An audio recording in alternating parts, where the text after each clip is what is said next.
Isang menor de edad mula sa Rizal ang muntik umanong makidnap ng hinihinalang dugo-dugo gang sa Quezon City. Pero di tulad ng mga nagdaan nilang biktima, hindi na raw pinagdala ng mamahaling gamit ang pinuntiriyang bata. Ang kanilang modus, alamin sa mainit na balitang hatid ni Mark Zambrano.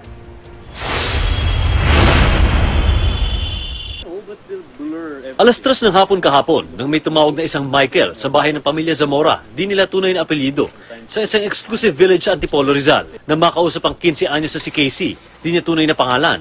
Sinabi nitong naaksidente ang ama ni Casey at inutusan nitong pumunta sa Quezon City Hall. Sinabihan pa si Casey na umalis agad ng bahay at huwag ipagsabi kahit kanino, lalo na sa kanyang ina.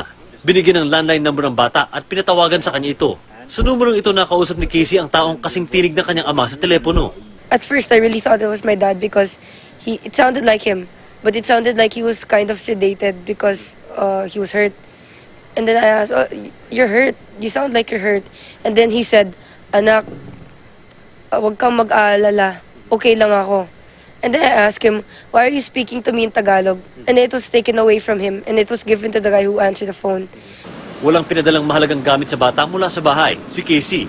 Dali-dali itong humiram ng pera sa kaibigan at namasahe papuntang Quezon City Hall. Pagdating sa City Hall, mabuti na lang nagtanong ang bata sa mga security guard kung saang opisina ang binigay sa kanyang landline number. Nang chinek, wala namang ganung numero sa anumang opisina ng City Hall. Nagduda ang mga guard at dinala ang bata sa City Hall Detachment ng Quezon City Police District.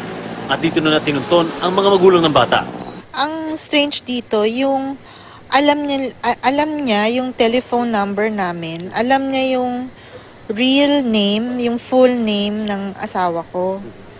Tapos, may nabanggit siya about Quezon eh. So, hindi ko sure yun kung kasi dun nga yung asawa ko o pupunta o nagkataon lang talaga na Quezon City Hall. Wala din silang maisip na taong may galit sa kanilang pamilya.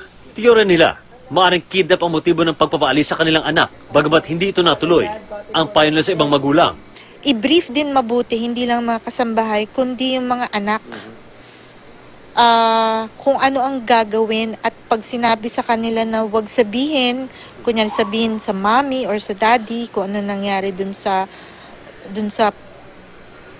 sabi yung tatay daw na aksidente, kailangan sabihin nyo. nakipag-ugnayan na rin ang pamilya sa Criminal Investigation and Detection Unit ng QCPD para makapag-file ng blotter.